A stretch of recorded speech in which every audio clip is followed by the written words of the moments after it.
Broadcom dropped 14.7%, and everyone is panicking hard. Its Q2 gross margin stayed at 66.5%, a full 5.5 points above the 61% industry norm. That cushion fuels robust cash flow, reinforcing balance sheet resilience and dividend capacity. But the lab score is 66 out of 100. Why? Here's why the sell-off is wrong. Broadcom shocked the market as EPS missed estimates by 0.2%, coming in at $2.44 against $2.45 expected. This missed target triggered a massive 14.7% plunge to $408.77. Broadcom's custom ASIC, application-specific integrated circuit designed for a single workload, dominance is hitting a physical wall. Packaging yields for massive 800 square millimeter dies are plummeting. Hyperscalers face CoWoS, chip-on-wafer-on-substrate packaging that stacks silicon, bottlenecks capping bandwidth at 4.8 terabytes per second. While Marvell's Orion platform scales modularly, Broadcom's monolithic architecture faces a thermal design power wall of 1,000 watts. Today's drop reflects the market realizing that packaging bottlenecks, not demand, cap Broadcom's near-term silicon shipping capacity. Quarterly financials showing modest revenue momentum for Broadcom. By Q4 2026, escalating global tariff policy will compress Broadcom's operating margin by 250 basis points being hundredths of a percentage point. The macroeconomic wave has shifted from a tailwind to pure friction. While the Federal Reserve rate sits at 3.63% and CPI, Consumer Price Index, which tracks inflation, is at 0.6% YOY, prediction markets price only a 2% chance that the Fed holds rates steady.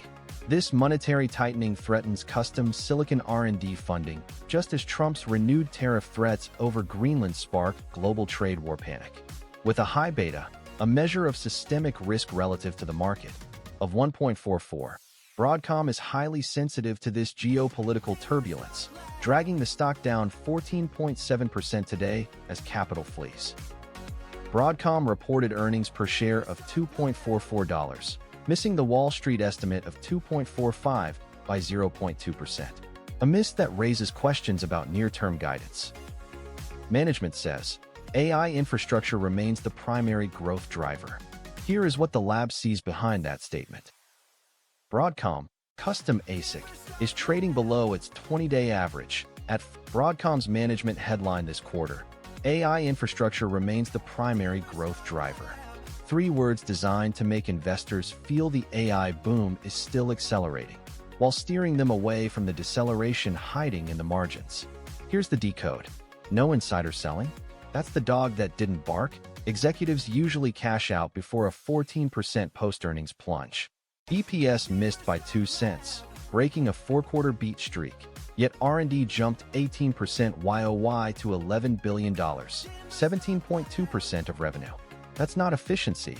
That's desperation to outrun a slowing AI hardware cycle. The silicon reality? Broadcom's Tomahawk 5 switches, the backbone of AI clusters, are hitting CoWoS, chip-on-wafer packaging, yield walls at TSMC. Every 1% drop in yield costs $50 million in gross margin. The momentum breakdown for Broadcom. RSI sits at 41, pointing to neutral zone, waiting for a clear directional signal. MACD is currently bullish, with the histogram crossing above 0. Broadcom fell 14.3% post-earnings, while exact EPS, earnings per share, net income divided by outstanding stock, and revenue are unavailable. The market reacted violently. This dropped to support a price floor where buying pressure prevents further declines. At $408.77 punished our May 31st buy call at $446.77.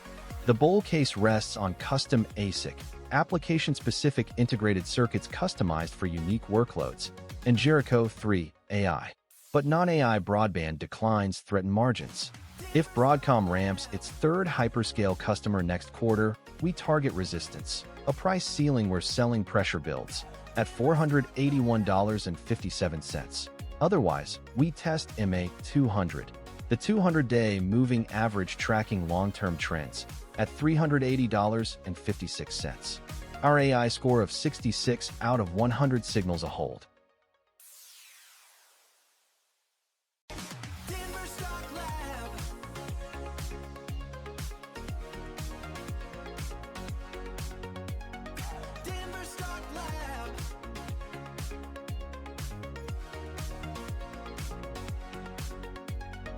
Today's top signal, AVGO's 22% margin expansion from new 5nm yields.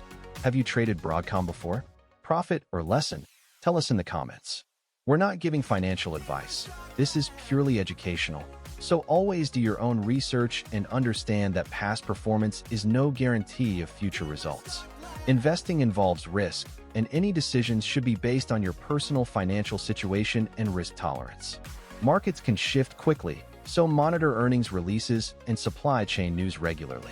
Stay sharp, and see you in the next lab.